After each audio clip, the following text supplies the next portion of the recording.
Salam dostlar.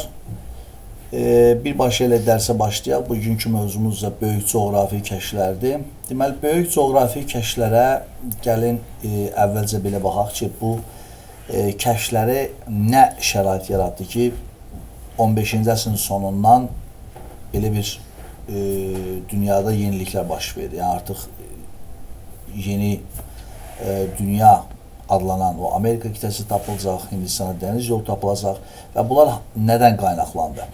Yəni bunu bilməkdən ötürü gələn əvvəlcə ixtiralara baxaq. Yəni Avropada yeni ixtiralar. Bu nədir? Deməli bilirsiniz də xaslı yürüşləri, hətta xaslı yürüşləri dərsini keçəndə orada sonunda belə bir ifadə var idi ki, xaslı yürüşləri gələcəkdə böyük coğrafi kəşflər üçün şərait yaratmışlar. Bu xaslı yürüşlərində şərqdəki bir çox elmi yeniliklərlə tanış olan Qərb burada texnikasını inkişaf etməyə başladı. Və burada hansı əsas məsələ var idi? Deməli, bilirsiniz ki, hələ Avropa feodal ölkəsi idi və feodal ölkəsi olan Avropada yəni, hansısa texnikanın inkişaf etməsi biraz çətin idi. Ona görə də texnologiyanın, yeniliklərin gəlməsi bu artıq yeni bir ictimai quruluşdan bərabər başlayacaq. Söhbət kapitalizmdən gedir. Kapitalizm münasibətlərində sizdən ayrıca baxacağıq. İndi hələlik gəlin baxağın görən hansı yeniliklər var. Misal üçün, su mühərrikləridir bu dövrdə təkmilləşdi. Yuxarıdan fırlanan çarxlar ixtira olunur. Bu, yəni əgər sual düşərsə ki, böyük coğrafi kəşflər ərəfəsində meydana gələn ixtiralar hansılardır? Onlardan biri yuxarıdan fırlanan çarxlar. Bunun nəticəsi yəni ki, daha çox sürətlə hərəkət etdi, daha çox filiz çıxartmaq mümkün oldu, kağız və metal döyməyə imkan yaratdı. Yəni bu ümumi ifadələr kimi verilsə də, burada ən əsas məsələ, yəni ki, bu elə yuxarıdan fırladan çarxın özüdür. Ona görə bunu daha çox diqqətlə yadda saxlayın ki, hansı mühüm ixtira olub. Domna petisləri. Bu çox vacibdir və buna da fikir verin. Yəni bu domna petisləri belə deyək də, bu daha çox metal əritmək, yəni çuğun, dəmir, polad, bu əritmək üçün belə deyək də, bir qazan kimi bir şeydir ki, onun içərisində məhz bunları əritmək mümkün idi. Ona görə də bu domna petislərin ixtirası odlu silahların istehsalına belə şərait yaratmışdı. Düzdür, ilk dəfə bilirsiniz kimi barıt Çinlilər tərəfindən kəşf edilsə də, onlar o vaxtın daha çox əvvəllər əyləncələr üçün istifadə edirdilər.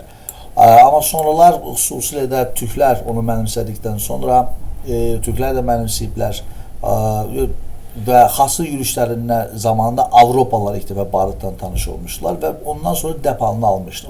Əvvəlki dərslərdən keçəndən də bilirsiniz ki, ilk dəfə odlu silahlardan, o toplardan xüsusilə yüzlük müharibəsində ilk dəfə istifadə olunub. Səhra toplarından isə 16-cı əsrdə istifadə edilməyə başlayıb. Ümumiyyətlə, əl silahları, tapanca, tüfəng, onlar müşket deyildilər. Onlar da bu artıq 16-cı əsrdən çox dəpalını aldı və bütün bunlar hamısını həqiqətdə çıxartdı. Ümumiyyətlə, orduda mühüm dəyişikliklərə gətirib çıxartdı. Belə ki, əvvəllər bilirsiniz ki, ordunun əsasını cəngavər, süvari dəstələr təşkil edirsə, artıq muzlu ordu əvəzilədir ki, onların da hər birinin odlu silahları var idi. Deməli, odlu silahlar, burada görürüz, domna petislərini burada gördünüz, yuxarıdan fırlanan çarx, bu ixtiralar arasında mühüm yer təşkil edənlərdən biri bu idi. Daha sonra sizlər nə görüb, bəli, artıq topların burada əhəmiyyətini verir. Yəni artıq toplardan istifadə, krallar tabi olmayan iri feodalan qəsrlərini belə ələ keçirirdilər.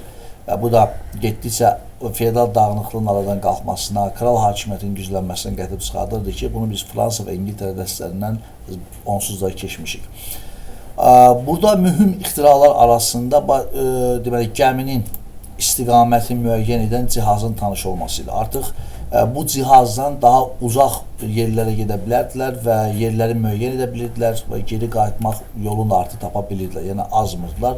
Bu da çox böyük coğrafi kəşflər üçün mühüm addım idi. Bilirsiniz, kompas hələ qədim dövrdə Çində ixtira edilib. Avropalılar kompasdan xaslı yürüşləri zamanı öyrəniblər. Amma kompasdan geniş şəkildə istifadə edilməyə başlaması isə deməli, məhz bu dövrə təsadüf edib. Böyük coğrafi kəşflərin ərəfəsinə.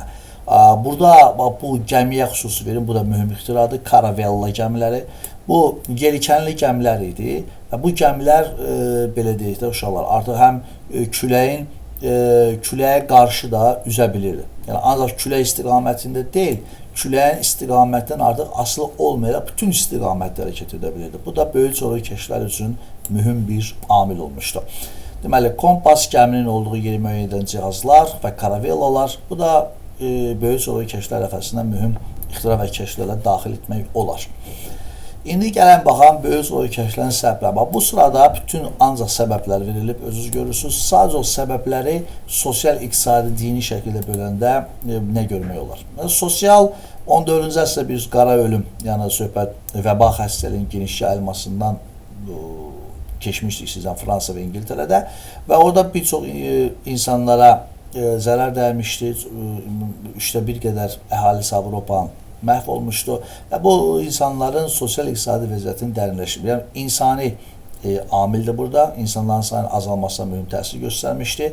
Bu sosial səbəblər sırasında daxil. İqtisadiyyatda Avropada qızıl yataqlar tükənmişdi. Yəni bu sizin üçün qaranlıq qala bilər ki, qızıl yataqları niyə tükənsin?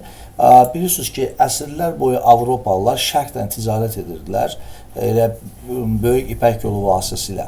Və həmişə də Avropalılar gedib şərqdən mallar alıb gətirəndə onlar orada qızıl və gümüşlə dəyişirdilər də, orada mallarını almaqdan ötürü. Məsələn, ipək almaq üçün qızıl gümüş verirdilər. Və əsrlər boyu bu şərq-qərb ticarətində bütün qızıllar şərqə getmişdi. İndi isə Avropada qızıl və gümüşə böyük ehtiyac yaranmışdır. Çünki onlardan burada müəssisələr, yəni kapitalist müəssisələri, manufakturla açmaq məsəl üçün yaratmaqdan ötürü buna böyük ehtiyac var idi. İşte pul kəsmək baxımdan, digər baxımdan. Ona görə Avropalılar qızıl axtarışına böyük bir səy göstərirdilər. Deməli, sonra pul kəsmək üçün dediyimiz kimi qızıl metalların azlığı var idi. Bunu Asiyada, xüsusilə Hindistanda tapacaqlarına ümid edirdilər. Çünki əsrlər boyu Hindistan onlar üçün nağıllar aləmi idi. Yəni belə onu görürdülər. Avropada deməli Avropa tacirlərinin şərq ölkələrinin deməli zərif parça, ucuz ədviyyat əldə etməyə çalışması bu da mühüm yer təşkil edəcək. Çünki bunlara uzun müddət ancaq onlara satırdılar. Yəni ortada vasitəçilər var idi. Necə birbaşa özləri əlaqə saxlayaraq daha ucuz almaq niyyətində idilər. Beləliklə və ən əsas məsələ biri ədviyyatlar. Ədviyyatda Avropalılar şərqdən çoxlu ədviyyatlar əldə etmək fikrində idilər ki, bunlar indiyə kimi daha çox ərəb tacirləri satırdılar, çox baha qiymətə. Dini baxımdan niyə bu səbəblər sırasındadır? Çünki xristianlığın yayılması bəhanəsi ilə Avropalılar şərq ölkələrinə gedirdilər. Amma əslində onlar bu bir pərdə, yəni gözdən asılan bir pərdə idi. Heç də xristianlığı yaymaq əsas məqsəd deyil. Onlar əsas məqsəd deməli şərq ölkələrinin sərvətlərinə sahib olmaq idi. Bu səbəb, əsas səbəb bu idi. Siyasi səbəbdə bu çox mühüm səbəblər sırasına dayanır. 1453-cü il yadıca gəlirsə, Osmanlı, 2-ci Mehmet, Fatih, məhz Konstantinopolu ələ keçirməsi.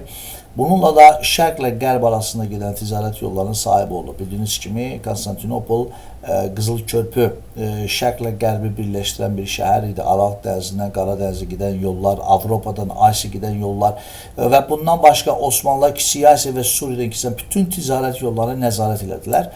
Və Osmanlılar da nəzarət edəndən sonra onlar daha çox gömrük alırdılar. Bu da Avropalılara heç sərf eləmədi. Ona görə Avropalılar birbaşa əlaqə qurub və bu gömrük rüsumlarından xilas olma fikrində idilər. Və artıq gəlirik sizdən ilk səyahətlərə. Deməli, ilk səyahətlərə gəlməmişdən qabaq, burada gəlin, bu xəritəyə fikir verin. Bu da diqqətli olun, xahiş edirəm. Burada fikir verirsiniz, bu Piriney yarımadasıdır. Və Piriney yarımadasından məhz başlamışdı böyük coğrafi kəşflər və Piriney yarımadasında bilirsiniz, Rekonkista hərəkatı dövründə Portuqaliya və İspaniya kimi güclü krallıqlar meydana gəlmişdi və bunlar da Avropanın ən zəngin ərazisi bildiyiniz kimi müsəlmanların hesabına məhz İspaniya, Piriney yarımadası olduğuna görə ərəblərdən ələ keçirilən bu qənimətləri hesabına güclənən bu dövlətlər belə bir uzaq ekspedisiyalar təşkil etmək gücünə sahib olmuşlar. Ən birinci bu işlə məşğul olan Portuqaliya ilə elə İspaniya olub. Bax buradan belə axıb gedəcəklər.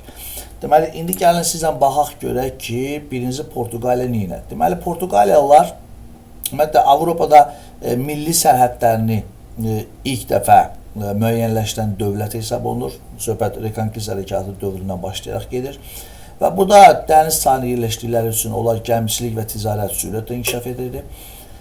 Məhz elə ona görə də birinci də başlayan da bunlar oldu. Deməli, şərq ölkələrinə yeni yollar axtarmaq məqsədi ilə Atlantik okeanına gəmilər daima Portuqaliya kralları göndərirlər. Onlar fikrincə, əgər Afrikanı deməli, bu fikir verin, bir də xəritəyə getək və onlar beləsinə üzürdülər, görürsünüz, beləsinə. Yəni, Afrika, onlar belə o vaxt belə hesab edirlər ki, yer kürəsi ancaq belədir. Yəni, Afrika və Avrasiya buradan ibarətdir. Ya o vaxt xəbər yox idi bu iki Amerika qitəsindən, Avstraliyadan da xəbər yox idi. O düşünürdü ki, əgərlərim yəni qədim əlyazmalardan bəlli olurdu ki, yer kürə şəklindədir və əgərlərim Afrikanı belə dolansalar, belə Hindistana gedib qısa şəkildə çatarlar. Bəli, Afrikanı dolanmaqla Hindistana çatmaq doğru fikir olsa da, doğru fikir idi. Amma hələlik burada onlar çox uzağa gedə bilmirlər. Ona görə Afrikanın ancaq qərb sahilləri boyunca üzürdülər. Bax burada. Ancaq qərb sahilləri boyunca üzürdülər və bu qərb sahilləri boyunca üzdükdə onlar burada yerli Afrika xalqları ilə ticarət aparırdılar. Onlara deməli fikir verin, deyir, onlara şüşə, muncu, güzgülər verirdilər. Afrikalılar belə şey görməmişlər. Yəni belə bir oyuncaq belə şeyləri dəyişirdilər nəyə? Qızıla, fil sümüyünə, bahalı şeylərə.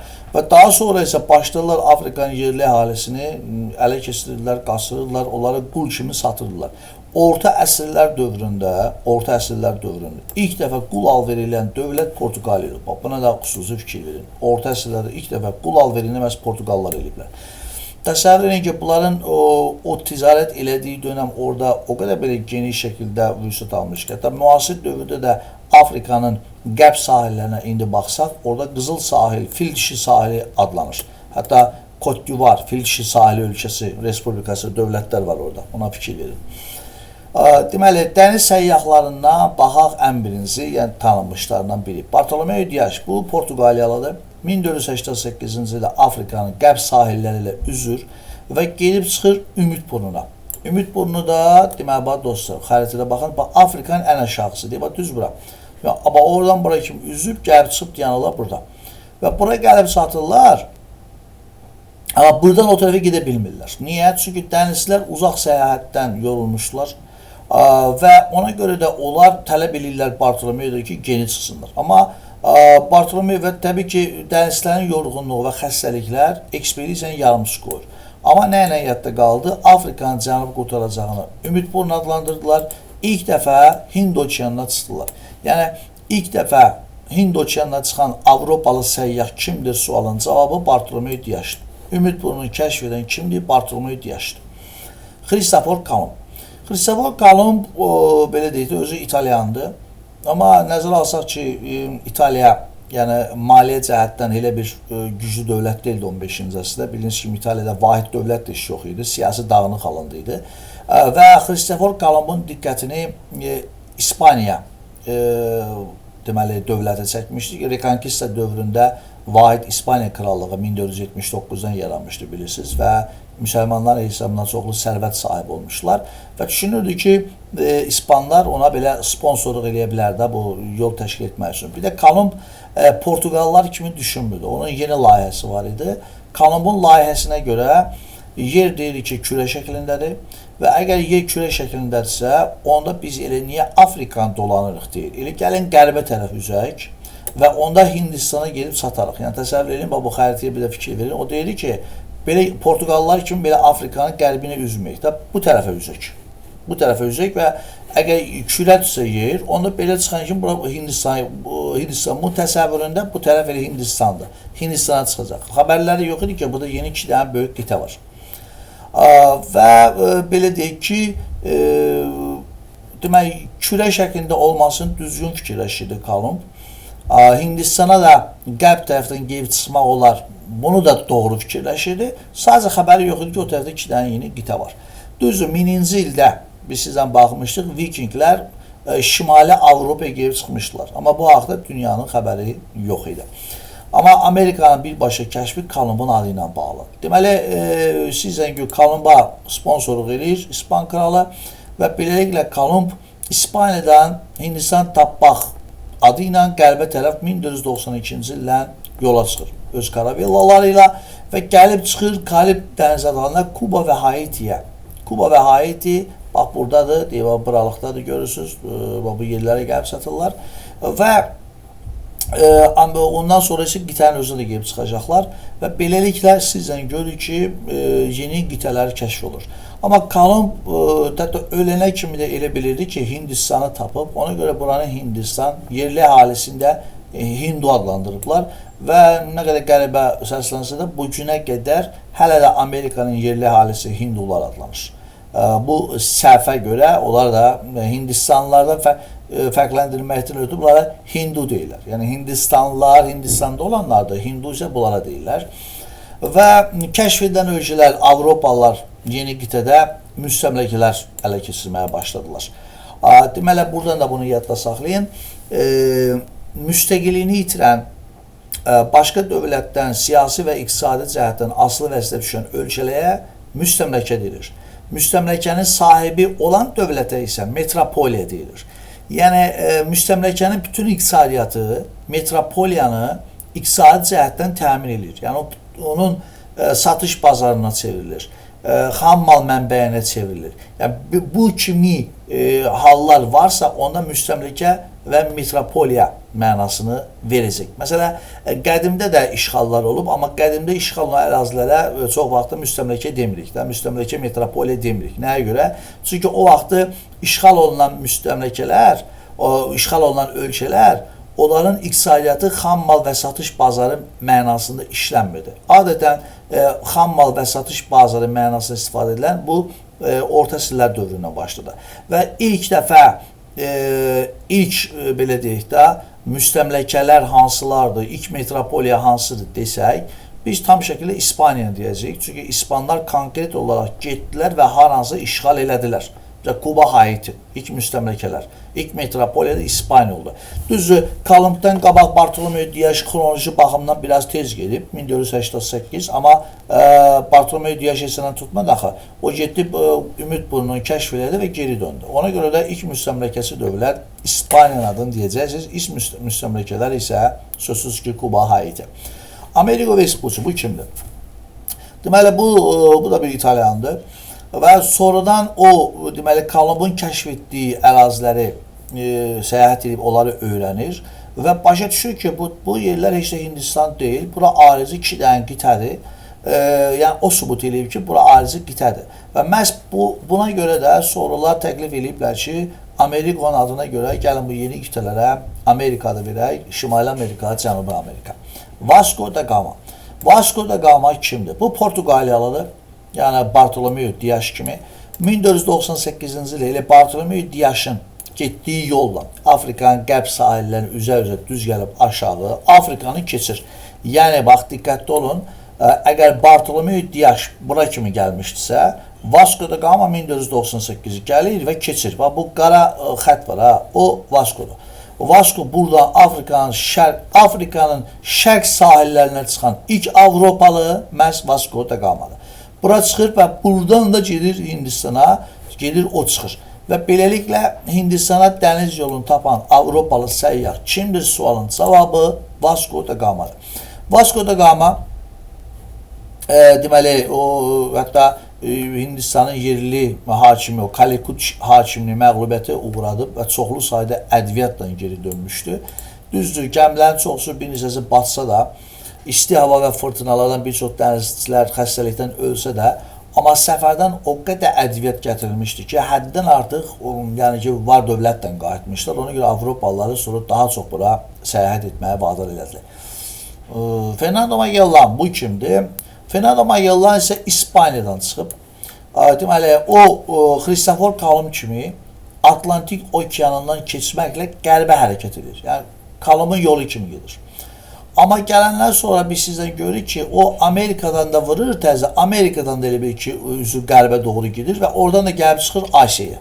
Yəni bu artıq hadisə sübut edir ki, yer kürədir, yəni qlobusdur, başa düşürsünüz. Yəni o dünyanın ilk səyahətini edən adam məhz Fernando Magellan'dır. Fernando Magellan o Amerikadan da o üzü qərbə doğru üzəndə orada deməli o sakit okeana çıxır və həmən okeana adın verilməsi də odur. Həmən vaxtı çox sakit olduğu sonra sakit okean adı verilib. Deməli Atlantik okeandan sakit okeana keçən boğaza isə Magellan adı verilib. Özü Asiyada Filipin adalarında yerlilərlə toqquşmada öldürülmüşdü. Amma yerdə qalan dənizçilər İspaniyaya geri dönə bilirlər və bunun nəticəsinə baxanda dünyanın deməli küre şəklində olması sübut olundu və bütün okeanla bir əlaqəli olduğu sübut edildi. Bu da çox vacib məqamdır. Hər birinə ayrı-ayrı baxın, yadda saxlayın. Və dediyimiz kimi artıq sizdən gördük ki, böyük coğrafi kəşflər həm də müstəmləkə işğallarına yol açdı və ilk müstəmləkə işğalına başlayan dövlətlərdən biri Portuqaliya idi. Deməli, Ərəbistan, Hindistan, Şərqi Afrikanın Hind okeanı sahili yerləşən şəhərlərin hamısını məhz Portuqaliya tutdu. Hətta yadınıza gəlirsə, böyük coğrafi kəşflər dövründə 16-cı əsrin əvvəllərində Səfəvilər dövlətinə də qarşı da Portuqaliya İran körfəzi tərəfdən hücum eləmişdi. Hətta Şah İsmailin səhvi cüvatından Hörmüz limanını ələ keçirmişdi və o da böyük coğrafi kəşflər dövrünə düşür. Yəni sual düşür ki, böyük coğrafi kəşflər dövrünə aiddir. Portuqaliyanın İran körfəzində Hörmüz limanının ələ keçirməsi, bəli, bu da ora aiddir. Və sonradan bilirsiniz də həmən Hörmüzü kim geri qaytardı? 1622-ci ildə. Sözsüz ki, bilirəm, siz də bilirsiniz, söhbət Səfəvi Şahı 1-ci Abbasdan gedir. Hansı dövlətdən ittifaq qurmuşdu? İngiltərə ilə bağlandığı müqavilənin adı Əbədi Dostluq, il 1621. Düzdür, İspaniya kralı 2-ci Filip də söz vermişdi Abbasa ki, Portuqaliyaya qarşı kömək eləsin. Deməli, Portuqaliyalılar Zond, Moluq adalarını işğal ediblər. Çin, Yaponiya, bunlar işğal eləməyiblər. Sadəcə Çin, Yaponiya sahillərinə girib çıxıblar. Dəniz yolu ilə ilk dəfə Çin, Yaponiyaya gedən hansı Avropa dövləti olur isə Portuqaliya. Amerika qitəsində bir dənə Braziliyan tutublar. Təsəvvür edin, Amerika tərəf hamısı İspaniya idi. Sadəcə o Portuqallar bir dəfə elə həmişəki kimi Afrikanı dolanmaqla Hindistana getdikləri bir vaxtda təsadüfən külək onları aparıb çıxartmışdı Amerika qitəsinə və o vaxtdan Braziliyan tutublar. O da böyük bir ərazi idi orada. Deməli, biz əvvəllər həmişə ərəblərin ixtiyarında olan ədviyyat ticarəti indi keçdi Portuqalların əlinə. Və beləliklə sizdən görürük ki, düzdür, Asiya bölgələrinə heç də təkcə Portuqallar qalmadı. Sonra da bura İspaniya, İngiltərə, Hollandiya, Fransada, Asiyada dəniz yolu vasitəsilə gələrək yeni müstəmləkələr ələ keçirirdilər. Müstəmləkə işğallarının gelişlərini İspaniya dediyimiz kimi bütün Amerika, yəni Meksikada daxil olmaqla Braziliyadan başqa bütün Cənubi Amerikanı ələ keçirib. Bütün müstəmləkələrdə yerlilər, yəni hinduların torpaqlarını əllərindən alıb əksəriyyətini qula çevirirdilər. Düzdür, hindu əhalisi qul olmaq istəmirdi. Ona görə də Afrikadan deməli yerli əhalini ələ keçirib gətirib burada qul kimi satırdılar. İlk dəfə də qul alveri edən dövləti artıq siz bilirsiniz. Haradır? Cristiano Ronaldo'nun vətəni. Portuqaliya. Deməli, Meksikada Aztek dövlətini var idi. Bunlar gəlməmişdən qabaq. Yəni, Avropalılar gəlməmişdən qabaq Amerikada, Meksikada Aztek dövləti olub. Peruda Ant dağlarında yerləşən ölkə İnklərin dövləti olub. Bunların hamısını İspanlar ələ keçirir. Meksika, Mərkəzi Cənubi Amerikanın böyük bir hissəsinin hamısını ələ keçirmişlər. Və dediyimiz kimi, ölkələr ələ keçirilən kimi ilk işlərdən biri nə oldu? Bura sizdən görürük ki, bura ən birinci əskərlər, tacirlər və xristiyan dinini yayan missionerlər, hansı ki yeni din yayırdılar, bunlar gəlirdilər. Tacirlər talansız yollarla ticarət edir, keşişlər zorla əhalini xristiyanlaşdırır, kim ki xristiyan dinin qəbul eləmir, onları edam edirdilər. Bir sözlə Avropalılar Amerikaya ancaq rəzalət gətirdilər, yerli əhalinin çoxsunu qətlə yetirdilər, qitəni tamamilə taladılar. Avropalılar yerli əhaliyə keçən xəstəliklər, çiçək, qızılca yeni dünyada böyük tələfatı səbəb. Avropalılar özləri ilə bərabər hətta yeni dünyaya xəstəliklər apardılar, çiçək, qızılca kimi xəstəliklər. Hinduların soyqırıma məruz qalması Amerikada işçi qüvvəsinə ehtiyac yaratdığından Afrikadan Amerikaya qaradərili qullar gətirdilər. Buna bayaqsa demişdik, bundan danışmışdıq. Çünki Amerikada böyük plantasiyalar var idi ki, orada işləməyə işçi lazım idi.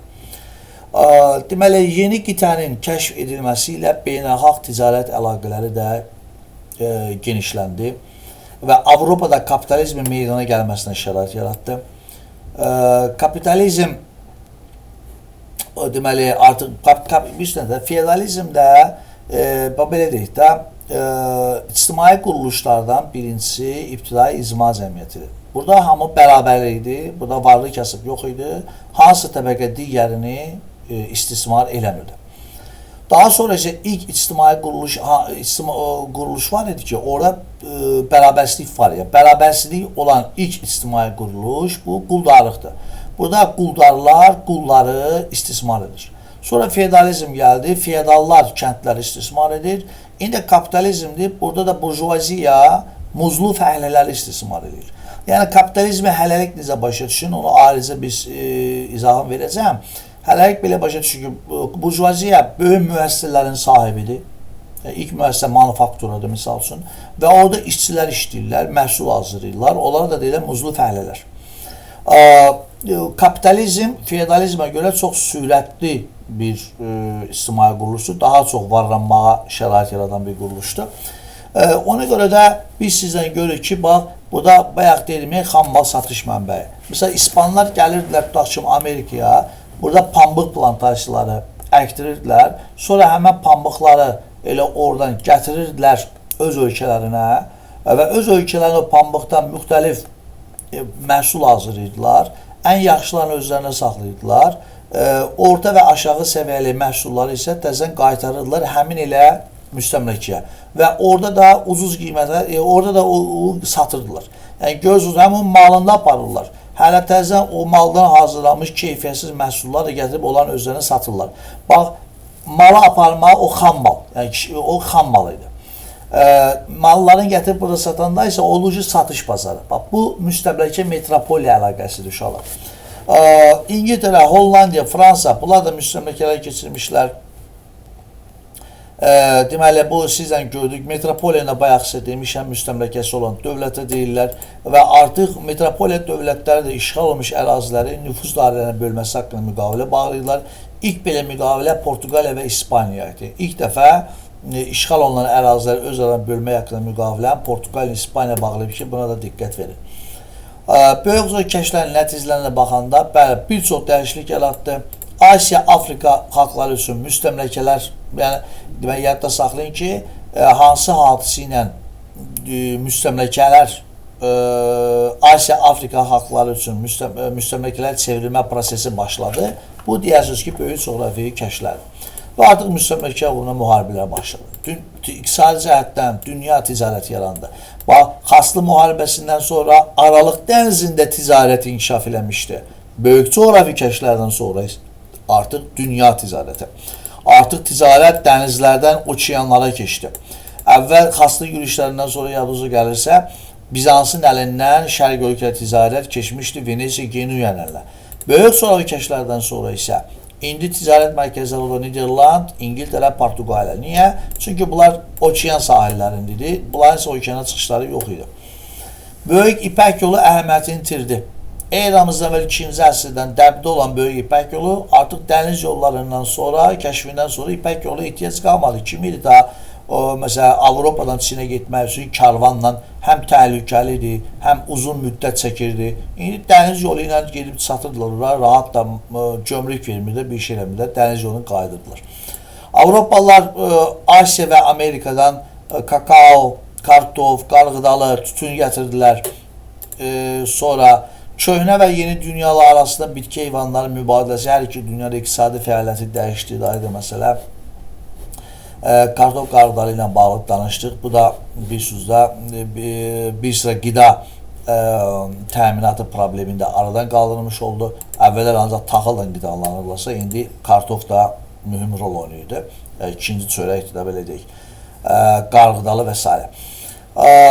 Merkantilizm siyasəti, bunu mən İngiltərə dərsində demişdim, bu proteksionizm də var, merkantilizm də var. Bu nə deməkdir? Yəni elə bir ki, xarici məhsulu azaldırdılar ki, yerli məhsul inkişaf eləsin. Yəni idxalı məhdudlaşdırmaqla ixracı artırmaq yönələn iqtisadiyyat merkantilizm. Burada öz məhsulların qırağa satmağa çalışmaqda. Yəni qısası öz sənayenin inkişafına daha çox diqqət versə, vətən sənayesi inkişafına əsas diqqətə proteksionizm, merkantilizm eyni mənbə verir. Müstəmləkələr xammal mənbəyi və satış bazarına çevrildi. Coğrafi cəhətdən yeni qitələr kəşf olundu, yeni ticarət yolları yarandı. Mədəniyyətdə də belə Avropa dövlətləri iqtisadi, elm, texnoloji sahələrdə doğrudan inkişafı təsir elədi. Bu, əziz dostlar, sizdən gördük ki, böyük coğrafi kəşflərlə bağlı idi. Xahiş edirəm, bu dərsə fikir verərkən çox diqqətli olun. Birinci növbədə səbəblə nəticəni ayırmağa çalışın və yaxşı olar ki, dərsi yaxşı başa düşmək üçün böyük coğrafi kəşfləri, xaslı müharibələri ilə deməli, müqayisələr aparın. Və hər ikisinin səbəblərini araşdırın, hər ikisinin nəticələrini araşdırın, hər ikisinin gedişində baş verən hadisələr araşdırın. Onda siz dərsi yaxşı başa düşəcəksiniz. Bundan əlavə, sizə göndərəcəyim suallara da cavab verməklə bu dərsi daha yaxşı başa düşəcəyinizə mən əminəm. Xahiş edirəm, özünüz dərs keçərkən Venn diaqramını çəkin, yazın böyük coğrafi kəşflər, xaslı müharibələri. Böyük coğrafi kəşflər, xalqların böyük köçü, misal üçün. Və bunları Venn diaqramında müqayisələrini eləyin. Və elə müqayisələrini eləsəz və mən inanıram ki, onda dərsi daha yaxşı başa düşərsiniz. Uğurlar olsun, növbəti dərsi də sizə göndərəcəm. Almaniyada reformasiya hərəkatı olacaq.